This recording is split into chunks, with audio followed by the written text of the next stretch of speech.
ನಿಮ್ಮ ಹಿಸ್ಟ್ರಿ ನೋಡಿದ್ರೆ ಯಾರು ಬಿಸ್ನೆಸ್ ಪೀಪಲ್ ಇಲ್ಲ ನಿಮ್ಮ ಲೈಫಲ್ಲಾಗಲಿ ನಿಮ್ಮ ರಿಲೇಟಿವ್ಸ್ ಅಲ್ಲಾಗಲಿ. ಆ ಟೈಮಲ್ಲಿ ಎಲ್ಲರೂ 9 to 5 ಜಾಬ್ ಮಾಡ್ತಿರ್ಬೇಕಾದ್ರೆ ಒಂದು ಕಂಪನಿ ಸ್ಟಾರ್ಟ್ ಮಾಡಬೇಕು, ಬಿಸ್ನೆಸ್ ಸ್ಟಾರ್ಟ್ ಮಾಡಬೇಕು, ರಿಸ್ಕ್ ತಗೋಬಹುದು ಅಂತೆಲ್ಲ ನಿಮ್ಗೆ ಅನ್ಸಿದ್ದು ಹೇಗೆ? ನೀಶಿಂದ ಇಸ್ತಾಂಬುಲ್ ತನಕ ಆ ಫ್ರೈಟ್ ಟ್ರೈನಲ್ಲಿ 21 ಗಂಟೆ ಪ್ರಯಾಣದಲ್ಲಿ ನಾನು ಒಂದು ನಿರ್ಧಾರ ಮಾಡಿದೆ. ನಮ್ಮ ದೇಶಕ್ಕೆ ವಾಪಸ್ ಹೋದ್ಮೇಲೆ ನಾನು ಸ್ವಲ್ಪ ಎಕ್ಸ್ಪೀರಿಯನ್ಸ್ ತಗೊಂಡು ನಂದೇ ಒಂದು ಉದ್ಯಮ ಶುರು ಮಾಡಿ ನಾನು ಆ ಆಂಟ್ರಪ್ರಿನರ್ ಆಗಬೇಕು ಅಂತ ನಿರ್ಧಾರ ಮಾಡಿದೆ. ನಿಜವಾದ ಕಾರಣ ಅಂದರೆ ಅದು. ಎಸ್, ನೀವು ಇಲ್ಲಿ ಬರ್ತೀರಿ, ನೀವು ಮೊದಲನೇ ಬಿಸ್ನೆಸ್ ಶುರು ಮಾಡ್ತೀರಿ, ಸಾಫ್ಟ್ರಾನಿಕ್ಸ್ ಅನ್ನೋ ಕಂಪನಿ. ಹೌದು. ನೀವು ನಿರೀಕ್ಷೆ ಮಾಡಿದ ಯಶಸ್ಸು ನಿಮಗೆ ಸಿಗೋದಿಲ್ಲ. ಇಲ್ಲ. ಆ ಸ್ಟೋರಿಲಿ ಆಗ ನಿಮ್ಗೆ ಏನು ಅನಿಸ್ತು ಸರ್? ಅದರಲ್ಲಿ ಒಂದು 6-7 ತಿಂಗಳಲ್ಲಿ ಗೊತ್ತಾಯ್ತು ನನಗೆ ಭಾರತದಲ್ಲಿ ಇನ್ನೂ ಕಂಪ್ಯೂಟರ್ಸ್ ಬಂದಿಲ್ಲ. ಎರಡನೇದು, ಇಲ್ಲಿ ನಮ್ಮ ಭಾರತದ ಈ ಕಂಪನಿಗಳಿಗೆ ಆ ಕಂಪ್ಯೂಟರ್ ಇನ್ಫಾರ್ಮೇಶನ್ ಸಿಸ್ಟಮ್ ಇಂದ ಅವರು ಬಹಳ ಮುಂದೆ ಬರ್ಬೋದು, ಅವರು ಬಹಳ ದೊಡ್ಡ ಆಗ್ಬೋದು ಅಂತ ಇನ್ನೂ ಗೊತ್ತಾಗಿಲ್ಲ.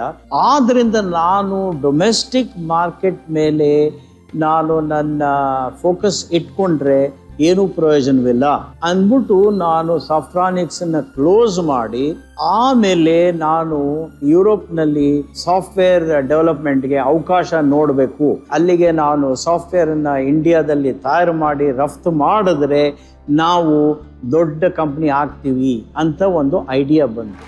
ಅದು ಹಾಗೆ ಪ್ರೇಮ್ಜಿ ಅವ್ರನ್ನ ಮೀಟ್ ಮಾಡಿದ್ರಂತೆ ಮಧ್ಯದಲ್ಲಿ? ಹೌದೌದೌದು. ಏನಾಯ್ತು ಅಂದ್ರೆ ಪ್ರಸನ್ನ ಅವರು ಆಗ ವಿಪ್ರೋನಲ್ಲಿ ಜನರಲ್ ಮ್ಯಾನೇಜರ್ ಆಫ್ HR ಆಗಿದ್ರು. ಅವರು ಅಂದ್ರು, ನಾರಾಯಣ ಮೂರ್ತಿ ಅವರೇ, ನೀವು ಬೇಕಾದರೆ ಪ್ರೇಮ್ಜಿ ಅವ್ರನ್ನ ಮೀಟ್ ಮಾಡಿ, ಯಾಕೆಂದ್ರೆ ನಾವು ವಿಪ್ರೋನವರು ಸಾಫ್ಟ್ವೇರ್ ಎಕ್ಸ್ಪೋರ್ಟ್ ಬಿಸ್ನೆಸ್ ಶುರು ಮಾಡಬೇಕು ಅಂತಿದ್ದೀವಿ. ನಿಮಗೆ ಈ ಪಟ್ನಿ ಕಂಪ್ಯೂಟರ್ ಸಿಸ್ಟಮ್ಸ್ ಅಲ್ಲಿ ಸ್ವಲ್ಪ ಎಕ್ಸ್ಪೀರಿಯನ್ಸ್ ಇದೆ, ನೀವು ಮಾಡ್ತೀರಾ ಅಂತ. ನಾನಂದೇ ಪ್ರಯತ್ನ ಮಾಡ್ತೀನಿ, ಅವ್ರನ್ನ ಮೀಟ್ ಮಾಡ್ತೀನಿ ಅಂತ. ಆಮೇಲೆ ಪ್ರೇಮ್ಜಿ ಅವರು, ನಾನು, ಆಮೇಲೆ ಅಶೋಕ್ ನರಸಿಂಹನ್ ಅಂತ ಒಬ್ರು ಪ್ರಸನ್ನ ಅವರ ಸ್ನೇಹಿತರಿದ್ರು. 3 ಜನನು ನಾವು ಬಾಂಬೆ ಜಮ್ಖಾನಾ ಕ್ಲಬ್ ಎಲ್ಲಿಗೂ ಕರ್ಕೊಂಡು ಹೋದ್ರು ನನ್ನ.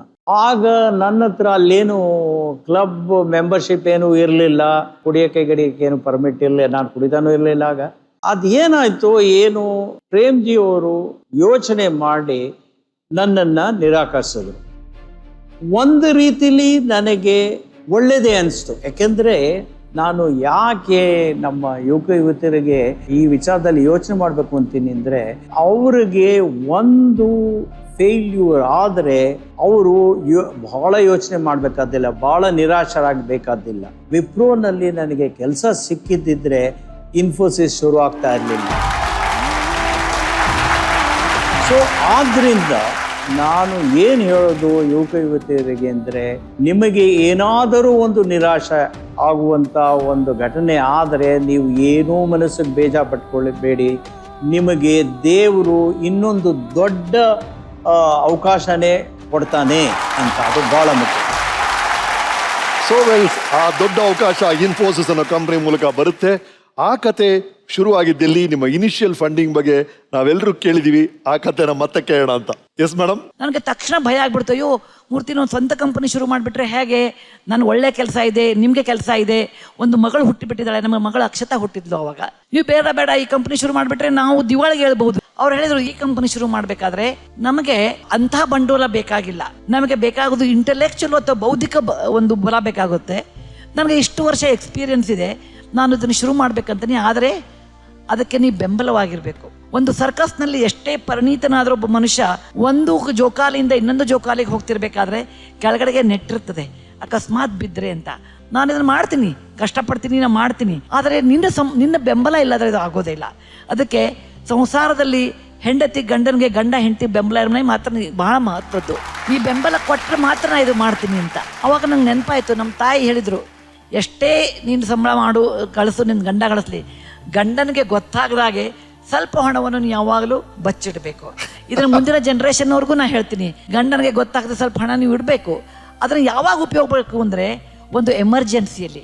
ಆ ಎಮರ್ಜೆನ್ಸಿ ಬಟ್ಟೆ ಕೊಳ್ಳಿಕ್ಕಲ್ಲ, ಚಿನ್ನ ಕೊಳ್ಳಿಕ್ಕಲ್ಲ, ಸಿನಿಮಾ ನೋಡ್ಲಿಕ್ಕಲ್ಲ, ಸಿಂಗಾಪುರ ಥೈಲ್ಯಾಂಡಿಗೆ ಹೋಗ್ಲಿಕ್ಕಲ್ಲ.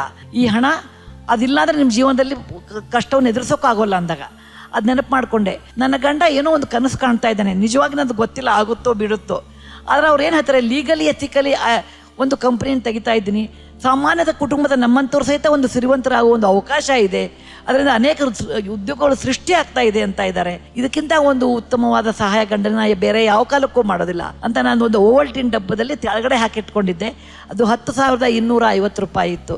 250 ರೂಪಾಯಿ ಮತ್ತೆ ಇಟ್ಕೊಂಡು 10,000 ರೂಪಾಯಿನು ನಾರಾಯಣ ಮೂರ್ತಿಯವ್ರಿಗೆ, ಅವತ್ತು ಗುರುವಾರ ನಾವು ರಾಘವೇಂದ್ರ ಸ್ವಾಮಿಗಳ ಭಕ್ತರು ನಾವು, ಅದನ್ನು ಕೊಟ್ಟು, ದೇವರೇ ನನ್ನ ಗಂಡ ಏನೋ ಮಾಡ್ತಾ ಇದ್ದಾನೆ ಒಳ್ಳೆ ಕೆಲಸ, ದಯವಿಟ್ಟು ನೀವು ಅವ್ರಿಗೆ ಸಹಾಯ ಮಾಡಿ, ಲೀಗಲಿ ಎಥಿಕಲಿಯೇ ನಾವು ಜೀವನದಲ್ಲಿ ಮುಂದೆ ಬರುವ ಹಾಗೆ ಒಂದು ಪ್ರಯತ್ನ ಮಾಡ್ತೀವಿ, ನಿಮ್ಮ ವರದ ಹಸ್ತ ನಮ್ಮ ಮೇಲೆ ಇರಲಿ ಅಂದ್ಕೊಂಡು ನಾನು ನಾರಾಯಣ ಮೂರ್ತಿ ಕೊಟ್ಟದ್ದು ನಿಜ. ಆದರೆ ನನ್ನಂಥ ಬುದ್ಧಿವಂತ ಹಣಕಾಸಿನ ವಿಷಯದಲ್ಲಿ ಬುದ್ಧಿವಂತ ಹೆಂಗಸು ಬೇರೆ ಯಾರೂ ಇಲ್ಲ ಅಂತೀನಿ. ಯಾಕೆಂದರೆ ನಾನು ಕೊಟ್ಟ 10,000 ರೂಪಾಯಿದ ಅದರ ಕೋಟ್ಯಾಂತರ ರೂಪಾಯಿನ ಅದನ್ನು ಗಳಿಸ್ಬೇಕು ಅಂತ ಹೇಳ್ತೀನಿ.